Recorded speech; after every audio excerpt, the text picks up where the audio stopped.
And now it's Friday when we tape the show, and there's plenty more in the budget to talk about, including a new stadium for the Buffalo Bills. Let's get into it with this week's panel. Keisha Kluge is from Bloomberg Industry, and John Campbell is from WNYC. Thank you both for being here. Thanks for having us. Thank you. This is a packed budget. I should say we're taping on Friday morning. Not all the bills have passed yet, but when there is a budget deal, I don't know. If we had Bill Mahoney from Politico, he could tell us the last time it fell apart after it was announced. But we don't, unfortunately.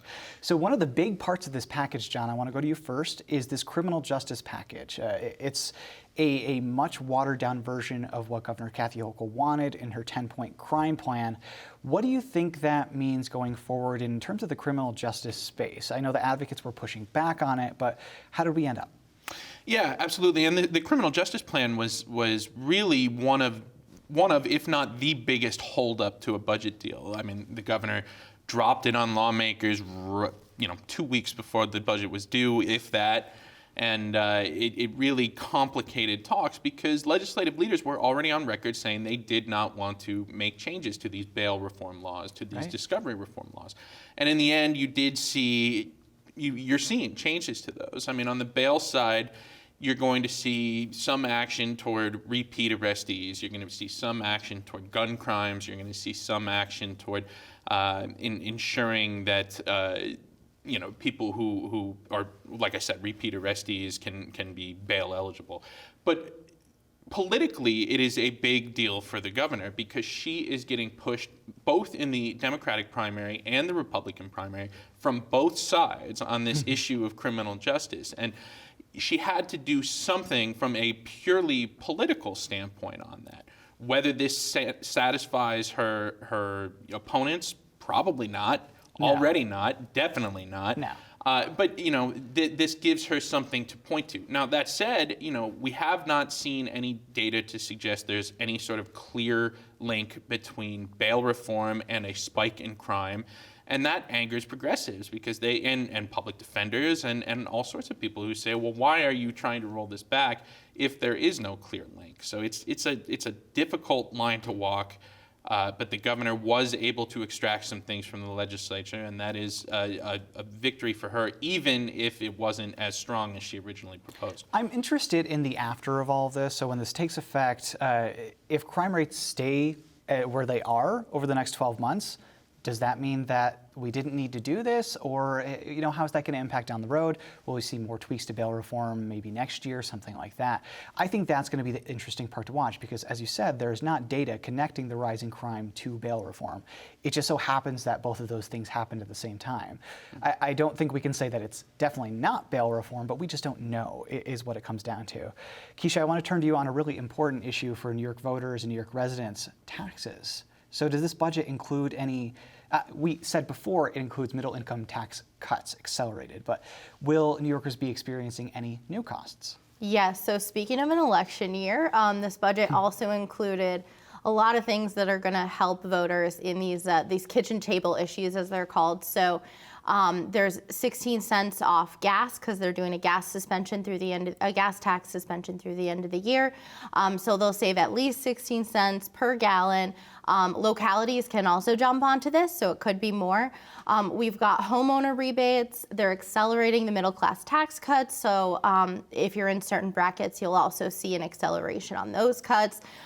There's tax benefits for farmers. There's tax benefits for cannabis companies. Oh my God, the money's everywhere. I know, there's just money raining everywhere. And it seemed like they really tried to put it into the pockets of people who have experienced, difficulty since the pandemic and also with the inflation the way that it is right now. That's an interesting point, is that there is money everywhere. We had a lot of money. But at the end of the day, there are all these programs that people really wanted more money in, like childcare, home care, things like that. But we didn't end up in a place where those requests were met. For example, in childcare, I think it's $7 billion over 4 years, Advocates wanted $5 billion in 1 year. Keisha, what do you think that says about negotiations between Hochul and lawmakers?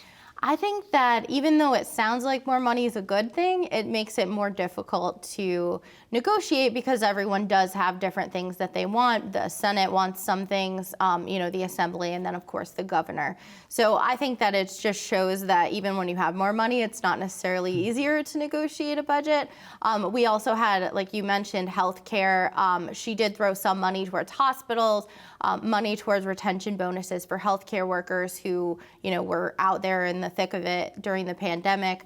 And then also there was something for home health aides. It was a $3 increase on their minimum wage, which I saw the press releases last night from groups were pretty angry about it, saying they might as well just cut their hours and stay home. Yeah, I mean, you're going for $15 an hour to $18 an hour. It's a bump, but for what these people do, I think they've argued that they should have more. What they've wanted is 150% of the minimum wage, which would be $22.50, if I can do math a little bit right. In Close the New York enough. City area, somewhere around there.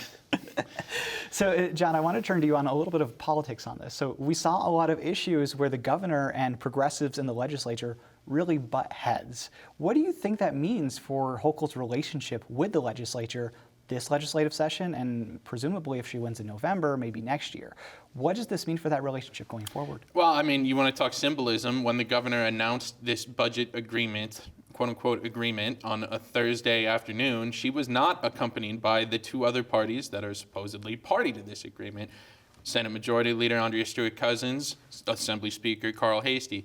And that speaks to some of the difficulties of this negotiating cycle. Now, they've been negotiating for weeks.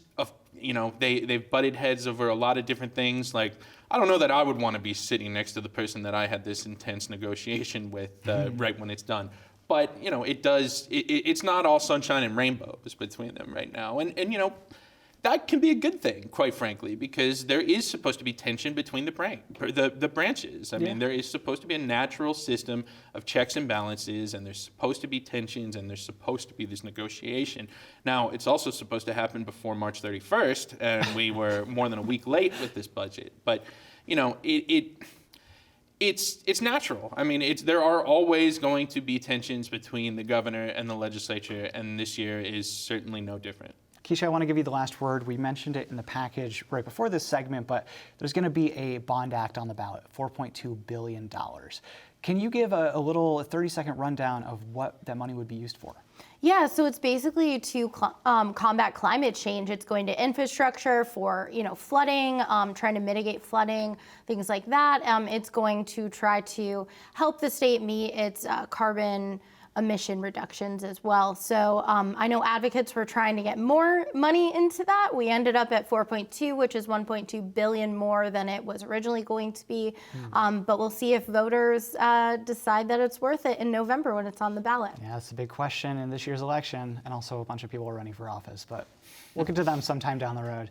Keisha Kluge from Bloomberg Government, John Campbell from WNYC. Thank you both. Thank you. Thank you.